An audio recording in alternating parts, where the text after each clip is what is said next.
This is the Comics Alternative Kickstarter, discovering Ada's adventures in science.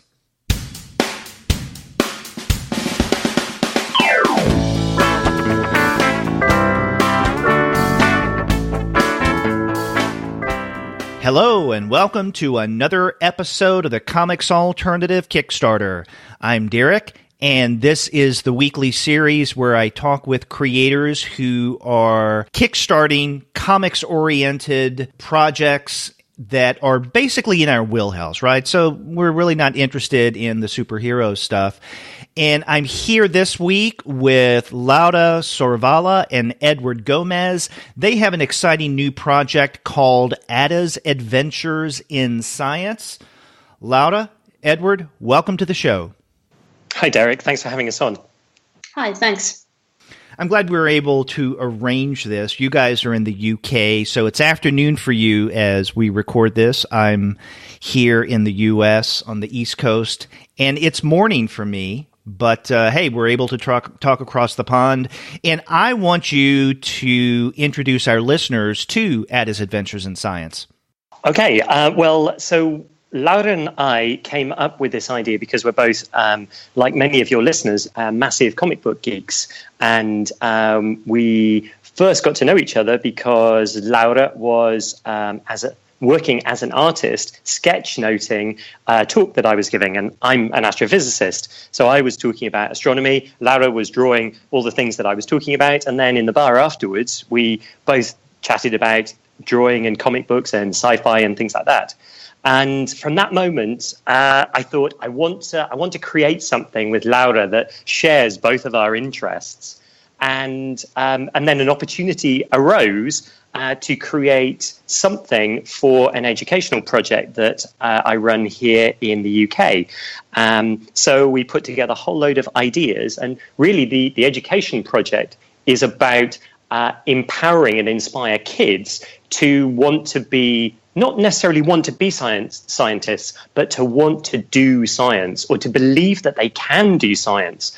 Because as part of this program, we realized that kids were stopping thinking that they could do science and thinking it was something for a very particular class of person, someone who normally was white, normally was a man, and normally had crazy hair.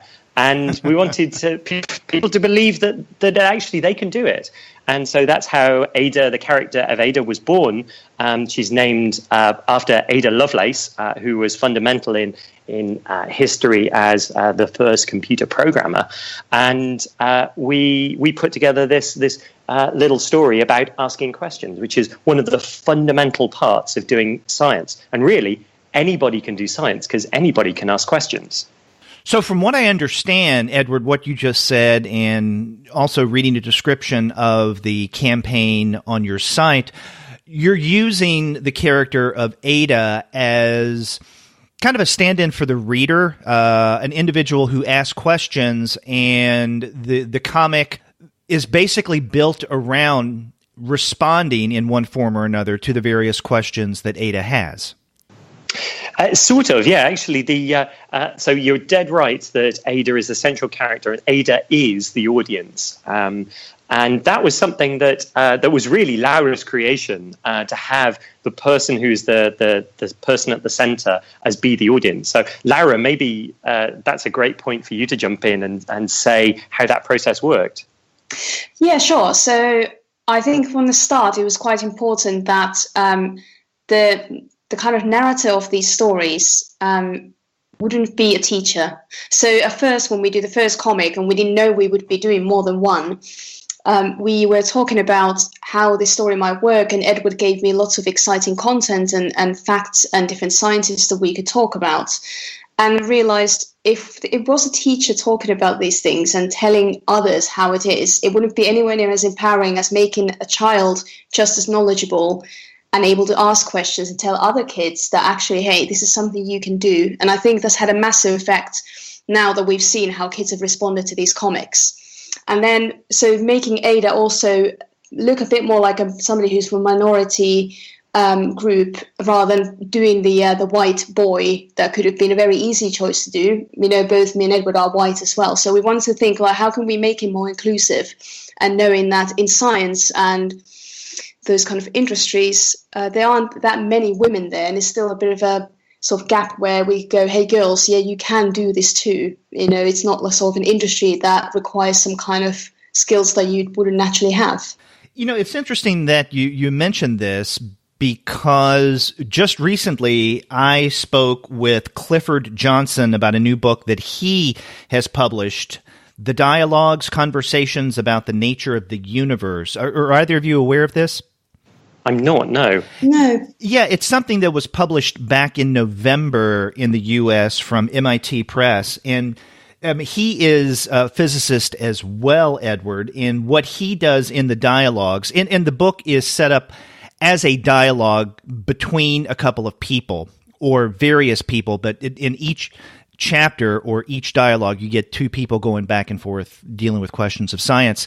And I mention this is because he made an effort to include scientists or science-like figures in these dialogues who are from minority communities, so women, African Americans, and whatnot. And it gets to what you were describing, Lauda, about the need to be more inclusive when it comes to, the sciences and how we see, I guess, in a stereotypical way, the people behind these disciplines. Yes, that's right. And I think the accessibility is something that became a big driving force. It was both in terms of the story and the characters, because in the third comic book, we also want to make sure we're thinking, well, this is maybe the last comic book. What else can we do? And we wanted to include a non-binary or trans character as well, and actually got advice from that from a few different people who have that experience in their lives. So want to make sure that the comics have this kind of inclusion involved. And the other aspect for accessibility was to do with the production. So from the start, it was very important that we create this comic book, and instead of it being a beautifully printed artwork, which then the schools wouldn't be able to afford to buy, or we might not be able to afford to get printed, we made the whole comic book as a free download from a website, so the teachers could go and print this for their classes. So it's all freely available online. And I think that's a really important aspect of being able to spread this comic and the inspiration around the world, basically. That's absolutely right. I mean, the one of the things that we really wanted to push was that not only that anyone can do science, but also to get Ada in front of as many people as possible. Not only kids, actually, but because comic books, aren't for kids, aren't only for kids. And so we wanted to make Ada as easy for teachers to print. So that's why the comic books are in black and white. And actually, that turned out to be absolutely the right choice. We put a Creative Commons license on them so that they can be freely distributed by the teachers to their students. And we're hoping as well to make them, through this Kickstarter, to make them multilingual too, because at the moment they're only available in English language. And so that really leads us into what the aims of the Kickstarter are, which are to send printed copies to people throughout the world, particularly in disadvantaged regions, because a comic book is a very visceral experience. I don't really like reading digital comic books. I much prefer having a physical comic book. And when we've trialed these comic books with kids in classrooms, they all really like having their own instead of just having one on a school iPad, and having their own printed copy. I think that's important. I mean, you're right, Edward. There is something about the tactile experience, and not just the feel, but also sometimes the smell of having a physical object in your hand. And sometimes that physical object kind of plays into the project of whatever the comic is about. But I think that with students especially, it would seem to me that being able to hold a physical copy of your Ada comics would lead to more of, I guess, a personal investment from the students. Exactly, yeah. We want them to be able to take this comic book and read it multiple times, to have it on a shelf and look at it, to show it very, very importantly, to show it to their parents and their friends, so that really it spreads the idea that not only the kid looking at it can do science, but can go up to their parents and say, look, I can do science, but you can do science too. You can ask questions, and really spread that idea. And really, one of the things that I would love is if in a small way this had an impact on society as a whole, and really told people that they could just be more science aware. We don't necessarily imagine that this will breed a new generation of scientists, professional scientists, but if it can just make people less afraid of science, so that they know how to ask interesting questions when they're making choices about buying food, about buying clothing, about being responsible when recycling, about government policies and things like that. Laura, you said something a moment ago that I found interesting. You said the third comic book, and I see from your Kickstarter page that I guess the story Ada's Adventures in Science has already, I guess, in one form, been published in 3 comic books, right? 3 individual comic books? Yes, that's right. Okay. Exactly. So, sorry, were you going to ask a question? Well, I was going to say, so you have these 3 comic books, and, as part of what you're doing, and we can get to your reward levels in a moment, you'll be sending these books out to students or to schools for students to read. But also, as a part of this Kickstarter, you're wanting to combine all 3 of those issues into one book. Is that correct? Yes, that's right. So we have indeed illustrated and sort of released these 3 stories. So we have this lovely triptych of Ada being a child, her growing up and daydreaming about science career, and then actually becoming a grown-up woman who is a professional scientist and researcher. And the idea of this Kickstarter is really to be able to have this as a compilation. It makes a very lovely compilation of stories as a whole, and being able to send that as a compilation and print it to kids around the world. Okay, so let's talk about the reward levels, what people can back and what they would get from them.